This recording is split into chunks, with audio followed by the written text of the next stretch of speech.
Hello friends, CKD stock market news channel में आप सभी का स्वागत करता हूं। चैनल पर पहली बार विजिट कर रहे हैं तो चैनल को सब्सक्राइब कीजिएगा। सबसे पहले मित्र आपको बताना चाहूँगा कि देखिए, शेयर मार्केट में इस समय बहुत ज़्यादा पैनिक क्रिएट है, चाहे वो इजराइल और ईरान से के रिगार्डिंग आपको न्यूज़ का दिखना हो, जिसकी वजह से शेयर मार्केट में कभी कभी इम्पैक्ट देखने को मिलता है। पर कल के दिन शेयर मार्केट ने बिल्कुल अजीब व गरीब टाइप का मोड़ ले लिया। सिंपल सी बात है, अब 7 तारीख को यानी कि कल के दिन आपको अमेरिका के रिजल्ट आते हुए देखने को मिलेंगे। अगर वो पॉजिटिव रिजल्ट रहे, यानी कि डोनाल्ड ट्रंप के हक में अगर वो फैसला जाता है, तो शेयर मार्केट के अंदर जो आईटी सेक्टर है उसके अंदर आपको बम्पर तेजी देखने को मिल सकती है। कृपया करके आप वहां पर नज़र रखें आईटी सेक्टर के अंदर, ठीक है। जो लोग भी सेक्टर स्पेसिफिक म्यूचुअल फंड्स को खरीदने में बिलीव करते हैं। आज ऐसे ही कुछ धमाकेदार म्यूचुअल फंड की आज आपके सामने बात करूंगा, जिसका सबसे पहले नेट एसेट वैल्यू देखो तो 195 रुपये का है। एक साल का रिटर्न की बात करेंगे 43% का CAGR है। मैक्सिमम देखिए इस म्यूचुअल फंड ने 27% के CAGR के हिसाब से रिटर्न अपने इन्वेस्टर्स को बना के दिया है। किसी भी म्यूचुअल फंड में रिस्क आपका बहुत ज़्यादा रहता है, तो इसको कंसीडर करके चलें। वैल्यू रिसर्च ने इस म्यूचुअल फंड को 5 आउट ऑफ 5 रेट किया हुआ है। स्मॉल कैप कैटेगरी में इसको तीसरा स्थान मिला हुआ है। जब तक इस फंड के साथ समीर राज साहब हैं, तब तक मुझे ऐसा लगता है कि ये फंड बेहतरीन प्रदर्शन दिखा सकता है, क्योंकि समीर राज ने बहुत अच्छा इस फंड को साल दर साल मैनेज करके आगे बढ़ा है। फिर भी पिछले 3 महीने में बात करेंगे तो कोई भी रिटर्न इस म्यूचुअल फंड ने बना के नहीं दिया है। पिछले 3 महीने में नेगेटिव है 0.88% का, 6 महीने में हालांकि 14% है, एक साल में 43%। 3 साल में इस फंड ने पैसे को डबल किया है। कुछ लोग कहते हैं कि यार केवल इंडिविजुअल स्टॉक्स के अंदर पैसे डाल के ही करोड़पति बना जा सकता है। ऐसा नहीं। अगर आप डिसिप्लिन हो करके अगर आप शेयर मार्केट के अंदर इन्वेस्ट करते हैं और म्यूचुअल फंड्स के माध्यम से अगर अपने पैसे को इन्वेस्टेड रख के अगर बहुत ज़्यादा उसको कंपाउंडिंग ग्रोथ का फ़ायदा उठाना चाहते हैं, इसके लिए आपको केवल कंसिस्टेंसी के साथ और डिसिप्लिन के साथ अपनी SIP और लमसम को आपको रोकना नहीं, बस करते रहना है।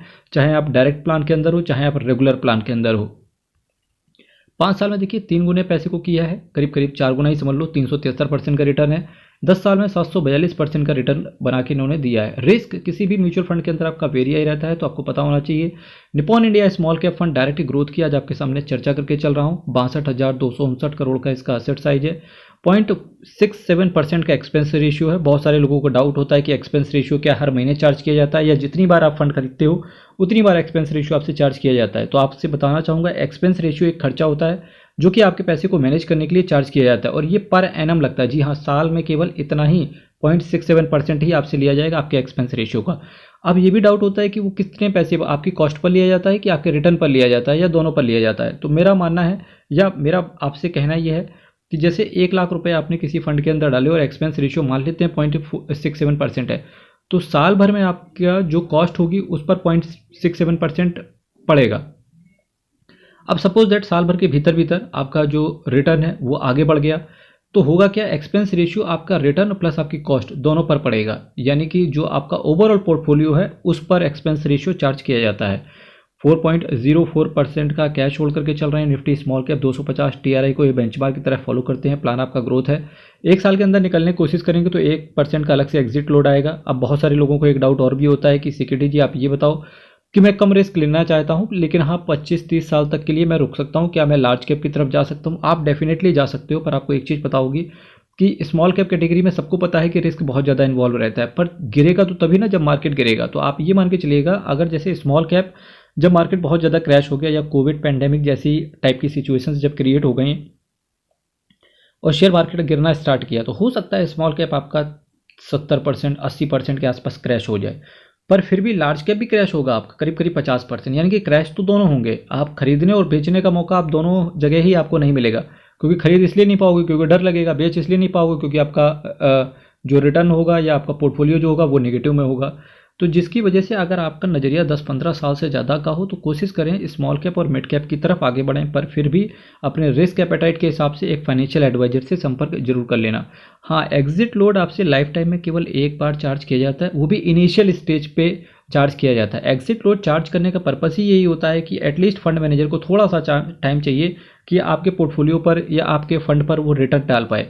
जैसे कि इस केस में 1 साल के अंदर अगर आप निकलने की कोशिश करोगे तो उस केस में अलग से 1% का एग्जिट लोड है। जी हाँ, साथ ही साथ बात करेंगे किन किन सेक्टर्स के अंदर पैसा पड़ा हुआ है। तो सबसे ज़्यादा इन्होंने जो टारगेट किया वो किया है कैपिटल गुड्स के अंदर।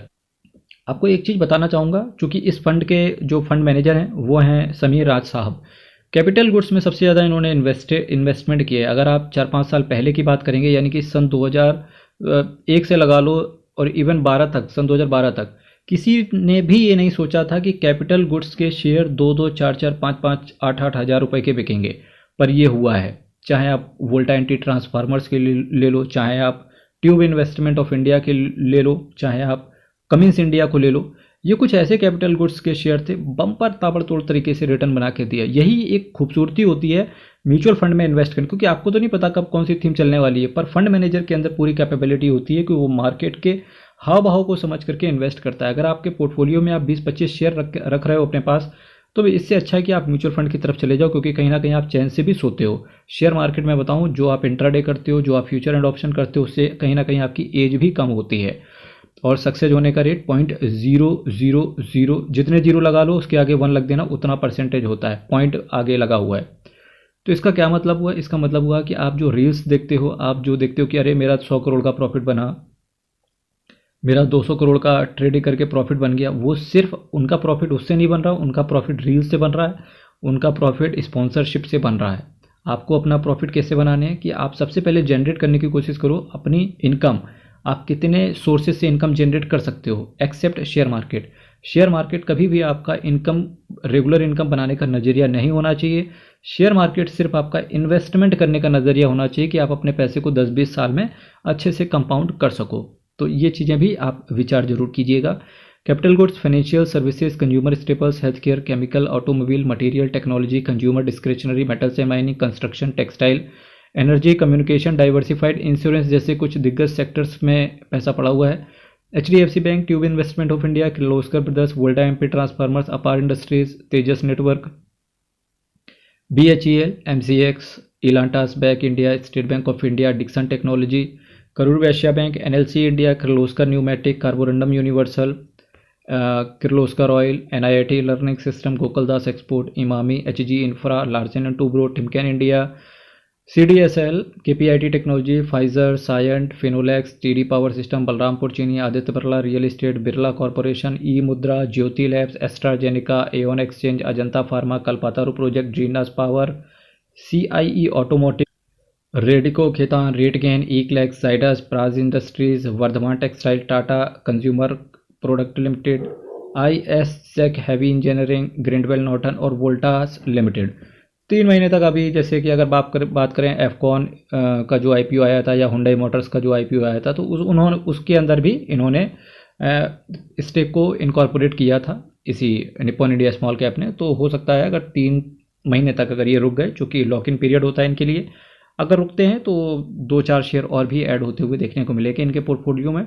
बंधन small cap, Tata small cap, Quant small cap, जी हाँ, ये 3 स्मॉल कैप और हैं। अगर आप निप्पॉन इंडिया स्मॉल कैप अगर आपको पसंद आ रहा है तो एक बार इनके भी रिव्यू आप चेक कर लेना। निप्पॉन इंडिया AMC की बात करेंगे तो 5,61,467 करोड़ का असेट अंडर मैनेजमेंट है और टोटल ये 260 स्कीम को मैनेज करके चल रहे हैं। मेरे मित्र, चैनल को सब्सक्राइब कीजिएगा, कोई डाउट हो कमेंट कीजिएगा। अगर आप कानपुर शहर के आसपास रहते हैं तो मिलने के लिए डेफिनेटली आप व्हाट्सएप कॉल कर सकते हैं। यूट्यूब के अबाउट सेक्शन में जाना, आपको नंबर दिख जाएगा। चैनल को सब्सक्राइब कीजिएगा। हर हर महादेव, अयप्पा शरणम, हरि शरणम। बहुत बहुत धन्यवाद।